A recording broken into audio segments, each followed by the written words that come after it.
Here on November 8th, a family gathered to pray.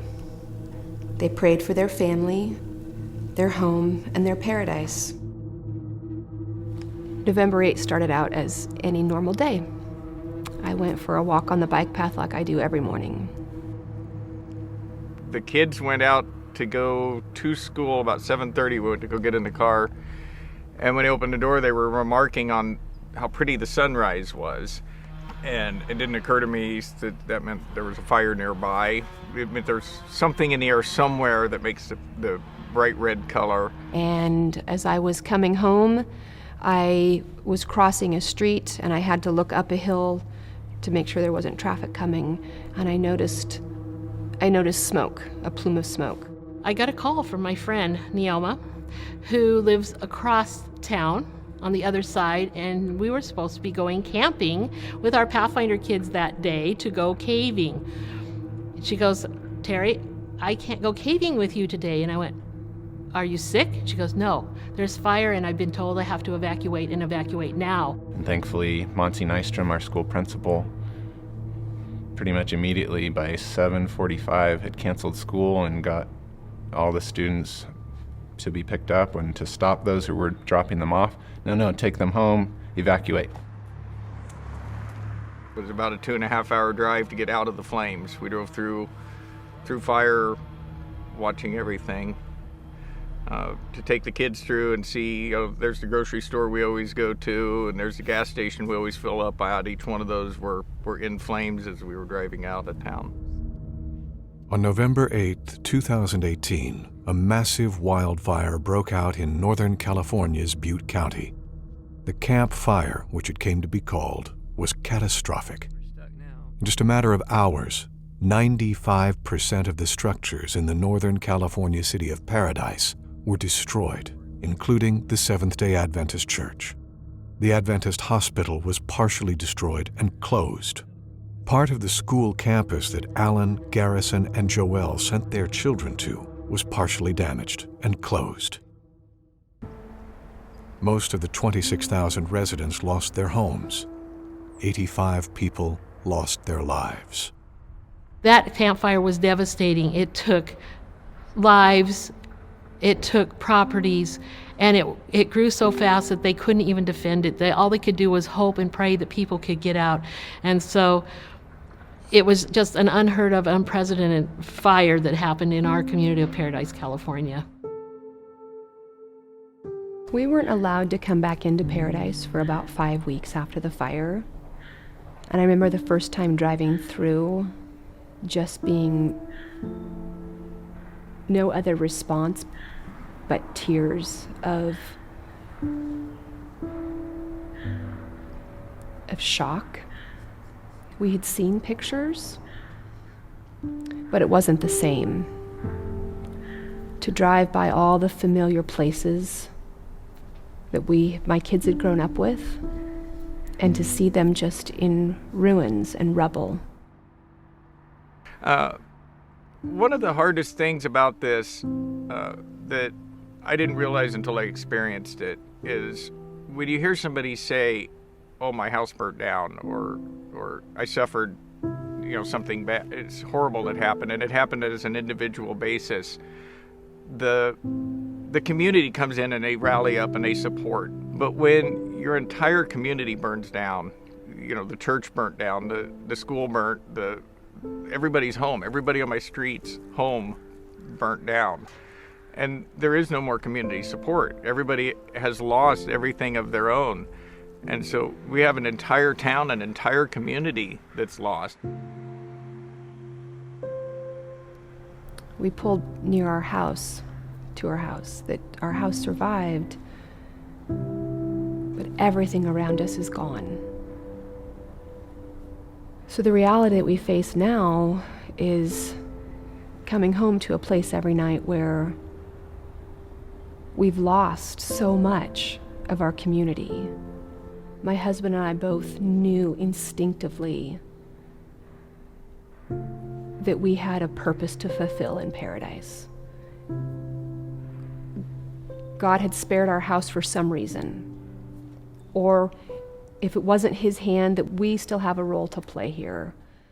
How can we be of service to our church community, to our greater community? When we come back, God reveals a mission for Paradise.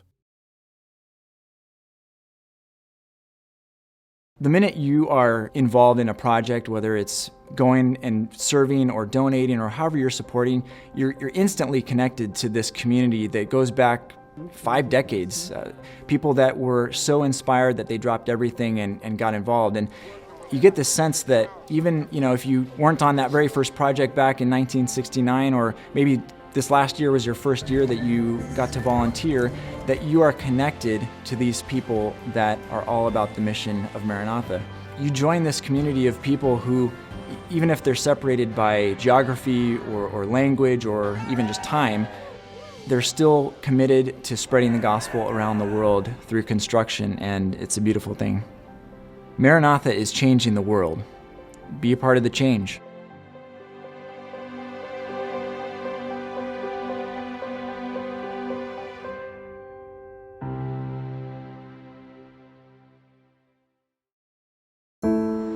In the months following the Camp Fire of 2018, there was a mass exodus of residents.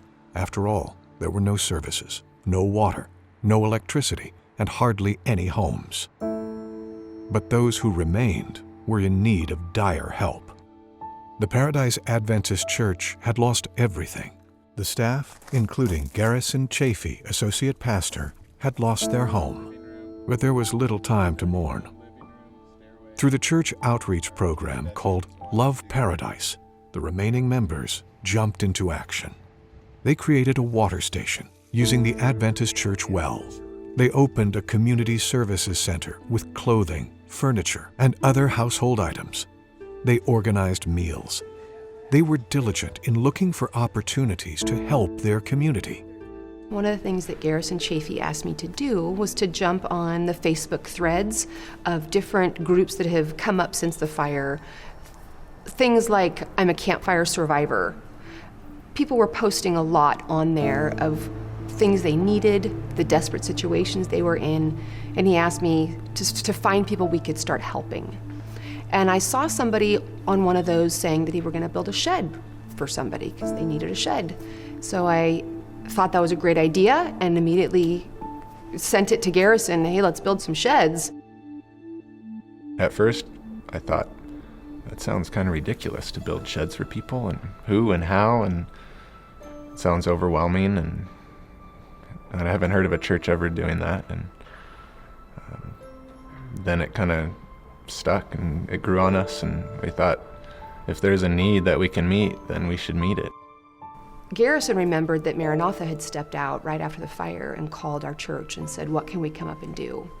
And so he put 2 and 2 together, made the call, and Maranatha was on board. They came up within a day or 2 of that phone call, and we met in the parking lot. And it was all thumbs up from there. Yeah, we want to be on board, let's do this, how many can we build? It just went from there. The project was to build storage sheds. They had identified that a lot of people were moving back onto their properties in campers and tents and whatever, trailers, and then no place to put anything. Theft was an issue, weather coming for wintertime, just to get stuff in out of the weather. And it was an act of faith because they had no money when they started asking us. Normally we come and do projects when all the funding's in place. While most Maranatha projects in North America can take up to a year to plan, Paradise only had 2 months to figure out the details. But Joel and Garrison promised to find the money, and Maranatha committed to building 200 10 by 12-foot sheds. That was, upwards of $300,000 worth of money they needed to raise, which is a big deal. And I told them God owns all the cows on all the hills, and we just have to pray that he sells some cattle. And so they went about starting to reach out to a bunch of different places for money, and the Lord provided, and it was really awesome. And I was in Africa, I was in Kenya a couple weeks ago leading a project, and I text messaged to Garrison saying, well, how's funding going, And he said, we're fully funded. He said, God sold the cows. 8 weeks from that first meeting in that parking lot, volunteers started arriving in Paradise. The construction site was on the property of what used to be the Adventist Church. The challenges that we faced here coming into what is a disaster zone, I mean, there's no power on site. We were running generators. Air compressors that people brought along failed, some of them, and we were scrambling to make enough air because we're running like 20 nail guns. The generators were an issue, not being able to make enough power. Across the street was Base Camp at Paradise Adventist Academy. It was a campus that had been shut down for a year due to partial damage from the fire. Until now, everything on campus had remained almost untouched from the day before the fire. One of the unusual things about this project is we have no power, no electrical power. So we're running off of generators, and it's powering our lights, our kitchen stoves, all the little appliances that we need to work in the kitchen, our computers, recharging our cell phones. We have lots of people who brought RVs to live in here while they're on the project. For those who did not bring an RV, we've created a dormitory in some of the classrooms. Old classrooms have also been turned into dining halls, and a shower trailer was brought in for volunteers to have warm water. Despite the unusual accommodations, the project welcomed nearly 400 volunteers who worked on individual components of the shed at various stations. Then, all the parts were pieced together, from the floor to the walls, to the roof, to the paint. The race to finish 200 sheds in 3 weeks was on. Well, I was already excited to see the shed project start, and I had a lot of, those excitement, energy, and everyone on campus, and to see the efforts beginning here in Paradise and how God made it possible over the 1-year anniversary of the campfire. I thought that was just beautiful, and I thought, oh, this is great, and I didn't think it would affect me beyond that, but then when the first shed wall went up, I'm crying over a shed wall. How I love how David Wood says that we are building for Jesus. To see people coming from Maine, from Oregon, Nevada, who want to help people who are hurting. It is so exciting. I cannot tell you how many little jigs I've done and dances I've done of how exciting it is to be there, to work with this group of volunteers who are excited to be here, who are putting in. They're not just building, they are investing in our community. In a time when we so really desperately need people to do that. Because those of us who are left, we're getting tired. We've been doing this for a year now, and we're tired. And so it gives us energy to see new, fresh blood coming in to help. As word about the sheds spread, people started showing up at the project site asking for an application. But it wasn't just the recipient list that kept growing. As more people heard about the project on TV or in the papers, more people wanted to help. People who had never heard of Maranatha and knew little about the Adventist Church. Among the volunteers was a team with AmeriCorps, a federal service organization for young people. The staff of Lowe's Home Improvement Store also visited the construction site. Lowe's had provided extensive discounts on materials for the project, and the staff regularly stopped by to bring treats for the volunteers. Some of them, like Carissa, were also survivors of the fire. I cried the first time I came up here. Being up here today, definitely the same. It's absolutely amazing meeting people from all over the United States, some people from other parts of the world, just coming in and without a stop of a heartbeat, just helping nonstop. It's heartwarming. Not all those at the job site were strangers to Maranatha. Terry Parsons has been on several Maranatha projects. But this was her first time working in the United States and for a project that was deeply personal. I'm from Paradise, and so this is a way for me to give back to my community. I know the need because I too have lost my home during the Camp Fire, so understand and that people are hurting, and still need to recover. I still have friends that are still homeless and still need a place to go. So this is just one way that I can do something to be a positive impact for our community. Nearly 3 weeks into the project, the volunteers hit the goal. 200 sheds built and 2 extra that managed to sneak past. Number 202.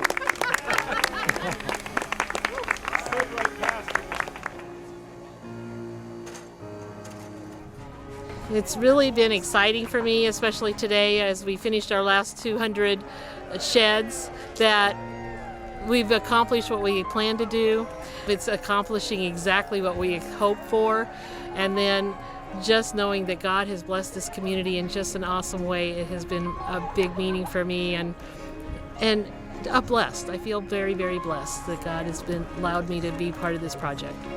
When we come back, we go with the crew on a special delivery.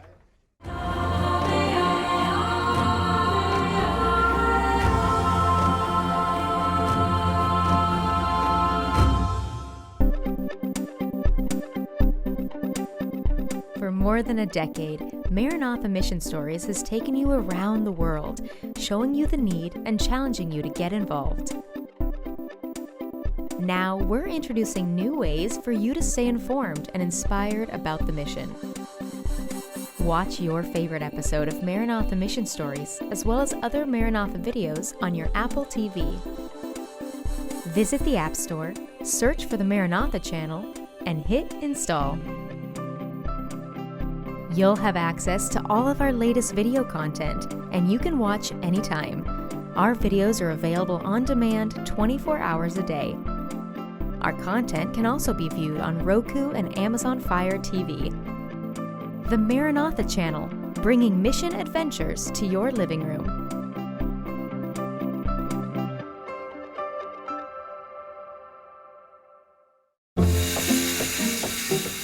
For more than 2 weeks, volunteers have been spending long hours sawing, hammering, and painting sheds. In the meantime, Love Paradise has been working with a committee to go through hundreds of applications for the sheds and carefully selecting candidates. Now it's time for the tricky part: delivery. So each shed is 10 by 12, so 120 square feet, which is the maximum you can have before needing a permit. And so it's 2,500 pounds of shed times 200 sheds.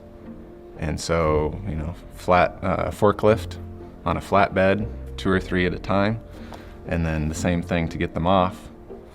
And that's a lot of effort and resources.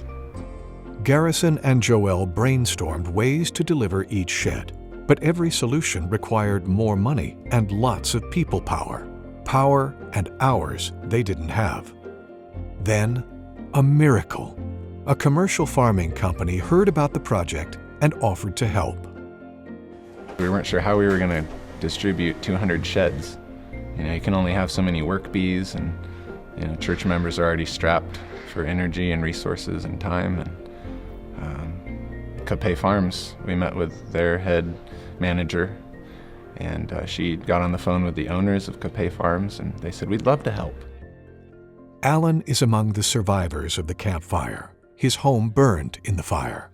First of all, I only lost physical possessions. I had everything. My kids. I'm sorry. I can't. The kids are everything, and they made it out. My mom made it out. I made it out. We came out intact. Alan and his family were allowed to move back 7 months after the fire. They now live in trailers, camping out on their property. Like so many others in his situation, storage has been an issue. I heard about the project through the school. Both my kids go to the Adventist school, and they already knew that we were having storage issues and that the kids needed a place to have things and to store their either their toys or their clothes and just items. We're trying to rebuild lives, and it's tough to try to have everything in a camper. And Pastor Garrison and some other people at the church had informed me of the project actually several months ago when it first started, that it was going to be coming around, and it was a good positive thing that could be happening. Now, Alan is receiving a shed. Felt people were forgetting about Paradise, but then I have a shed. Over the next several weeks, Love Paradise delivered shed after shed after shed. Seeing these sheds go out, I have to say yesterday it was really cool. I was driving around and I'd been on some of the first shed deliveries, so I knew where they were at and had seen them placed. And then as I was driving, I saw one that I hadn't been on the delivery, so I didn't know where it was at. And I saw it as I was driving by, and I was so like, oh, hey, that's one of our sheds. That's us. It was so cool. And I think that was it was a full circle moment for me, because that had been my vision 2 months ago when the project started, got in place. In my mind, I could see in my mind, okay, I'm going to drive around and I'm going to see sheds dotting around Paradise, dotting the landscape, and know that this project came together because God orchestrated it. 1 year after a catastrophe that burned Joelle, Garrison, Terry, and Allen's city to the ground, they're seeing a new kind of hope. It's not just the hope found in building a physical structure. It's a hope found in the infinite love of God. I'm a Christian. I was raised primarily as a Baptist. There were things about religions that I was negative about. It seemed that a lot of people talk about helping others, and in reality, they don't. They don't seem to be the meek, humble, and helpful people that the Bible expects us to be. And I became disillusioned with a lot of organized religion. And since I've been around the Seventh-day Adventist, it amazes me of how Christian they really are. Lives are going to be changed, impacted. More people are going to hear about the project and want to get involved. And I just love that generosity that Christ has demonstrated to us that's being filtered out through this project. So on the morning of November 8, just before our family separated to go in our different directions on the morning of the fire, we gathered together to pray as a family one last time. We didn't know if we'd come back to our home. My husband got the idea several months ago to place a plaque on that spot where we stood. And it's a beautifully written plaque. And I think what's really special for me is that that's going to be a visual reminder to my children every day of the power of God and that His word is true. Here on November 8th, a family gathered to pray. They prayed for their family, their home, and their paradise. Minutes later, the flames came. But the family returned, the home remains, and paradise is rising. Tears for all that was lost.